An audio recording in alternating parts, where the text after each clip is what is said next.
Hey guys, Alex here. We help screen print shops build more profitable businesses, and in this video, I will give you guys 10 steps to turning around your print shop and making it into a cash cow. So on this notebook here, I took notes, and the first thing that we have to do is look at, is it easier for you to get more customers right now, or go to your old customers and sell them something new?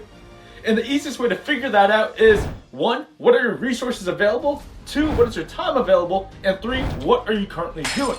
If you aren't doing anything to advertise and sell to your past customers, either show them new products or ask them if they want more of the same product, that's probably one of the quickest things you can do. On the other hand, if you're brand new, have no past customers, the easiest thing you can do right now is to get more customers. So step number 1 is to look whether or not you should get more customers or resell your past customers into buying more stuff, just so you can get a cash flow injection. Now, number 2 is you want to decide which one do you want to do. And once you decide on what to do, the easiest way to figure this out is, depending on what stage of business you're at, step 2 breaks down into multiple mini little steps. So step 2A is to look at your product, your service. If you're a screen printing shop right now, but you're giving away terrible prints, terrible quality, your turnaround times is 5 weeks out, what you want to do is check if you can improve and make the product better. In this case, the product is your service. Can you print shirts well? And is the quality somewhat decent? And is the turnaround time relatively quick? Now, assuming you can print shirts relatively well and that your return rate isn't too high, or refund, whatever it is, any discrepancy in the sales process in terms of asking for refunds, saying this isn't the correct shirt, the ink is cracking, as long as that isn't one of your core issues, you can move down to step 2B. 2B, what we want to look at is, are customers getting a great experience when they come to your print shop? So for example, if I reach out to you, how long does it take for me to get a quote? How long does it take for me to get in touch with someone at your shop? Number 2 is, when I place an order, when's the next time I hear from you? Look at 2 different shops. If shop A keeps the customer updated every single time, whereas shop B, as soon as you pay, you don't hear from the shop until 2 weeks later when the shirts arrive at the door, you can do instead is improve the customer experience. So what you can do is update them along every single step of the way. Number 2 is also looking at the mock-up process. When I go to your shop, if I'm a business owner, what do I have to do for you guys to process my order?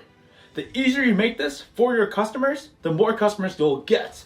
So you want to think about all the friction points that your customers currently have to go through when they go to your shop. So for example, if I'm a business owner and I have a construction company, but I don't have a logo, all it says is Alex's Construction Company. If I go to you, could you help me? Some shops can't help them because they don't have any designs, they don't know how to sell them, they don't know what kind of products. Some shops require you to know every single thing.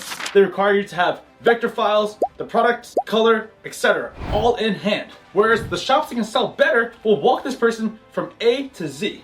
So someone can come to you, have no logo, no design, but they just know that they need to get products done. A shop that's doing relatively well can probably just walk them through from A to Z and close them on buying more stuff. Number 1 is the product good? Is your service good? Number 2 is the experience good in terms of turnaround time, check-in points, touch-ins, order initiation, how much friction they have to go through. Number 3 is, are your clients getting really good results with the shirts? This really depends on the niche avatar that you're going after. An easy example is if you help clothing brands build their own brand up, because their product, your service actually becomes their product. But let's say there's a business that buys shirts every single year from you guys. What you want to do is check in and see how well those shirts are doing. So if there's a restaurant that gives shirts out to their staff, you want to see how the shirt's holding up. And this is what we define as number 3, are they getting good results with your shirts? So if a company is giving away shirts to their staff, or giving away shirts at certain events, or giving away shirts as a promotional product item, are they getting good results? Are they actually getting customers through your promotional products? People don't think about that, and that's the third thing that we want to look at when we improve your shop. So the easiest way to do this is just to text them and ask them for a check-in. Now, there's 2 things that go on here. When you ask them how the shirts are doing and you're checking in for good results, 1, you're seeing how good your product is, but number 2, you can also ask for a referral. The easiest thing that we can do is 1, text them, hey, how are the shirts going? They'll respond saying the shirts are great. Number 3, you text them back and you say, hey, do you know any other shop who is as awesome as you who might want to get stuff done as well? And that's an easy way to get more referrals. Number 4 is, what is your sales process? If your sales process right now is dragged out way too long, or you can close it and condense the lead to close a lot faster, this is probably something that you can improve right away. So if you don't have a standardized sales process, it becomes very difficult to keep everything organized. Meaning, if one person came to your shop today, processed an order, another person comes tomorrow, speaks to somebody else, if the sales process is different, it'll be difficult getting one, the same quote, same price, and two, replicating the customer experience across the board. So what you want to do next is build up the sales process. Standard operating procedures in terms of turnaround time. If a customer reaches out to me today, when do we get back to them? For example, you have a standard of within 5 minutes, every customer has to get a response to. Or as soon as a customer pays, between the date of paying and the date of them receiving shirts, the SOP could be you have to give them an update every single day. The next thing we can also do is at every sales process, always introduce different items. So for example, once they pay you once, can you take that logo, mock it up on 10 different other items, and ask them if they are interested in any of these other items. And then lastly, what we want to do next is market. What is the marketing system in place right now so that new people are finding out about your business every single day? We call this a baseline level of promotion. Now, if every single day goes by and there's no one else finding out about your business is simply dying. So our goal here is so that every single day that goes by, someone new finds out about your business. So again, those steps are: number one, see if we should get more customers, or go to your past customers and sell them more stuff. Step 2A is to decide which one you're gonna do.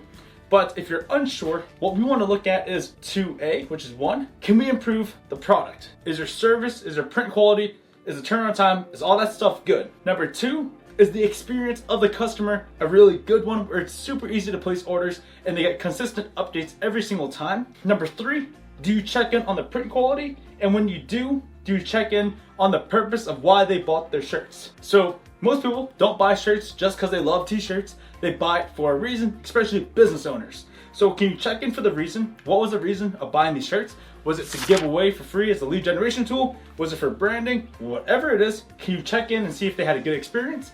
And if they had a good experience, can you ask for a referral?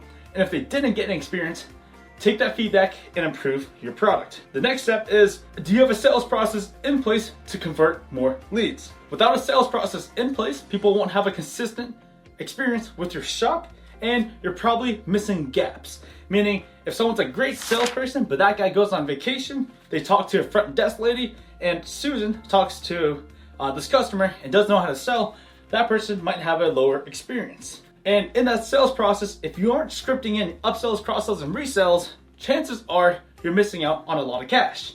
And then lastly, do you have a marketing system in place? Without a marketing system, your business is slowly shrinking because new people aren't finding out about your business every day. What we want to do is make sure the product's good, and then we make sure everyone's buying it and people who are buying it are happy. Once they're happy, we can slowly pour gas on the fire and start blowing up your business. Now, after you do all that stuff, you want to ask yourself, what can you do more of and what can you do better? In other words, if your product is really good now and people are buying it over and over again, can you get more customers? And out of all the ways you get new customers, which method is working really, really well? And can you just do that? Can you do more of that? So for example, if your main method of getting more customers is through Facebook ads or Google ads, can you increase the budget by 10x and just do that? If not, can you do something better? Can you refine the sales process? Can you refine the nurturing sequence? Can you refine the targeting, etc.? And lastly, what you want to look at is what we call the customer success and retention. So out of all the guys who buy from you guys once, how many of those guys are buying multiple times, and how many people are referring you new customers? And those are the 10 steps that we look at to improve your print shop.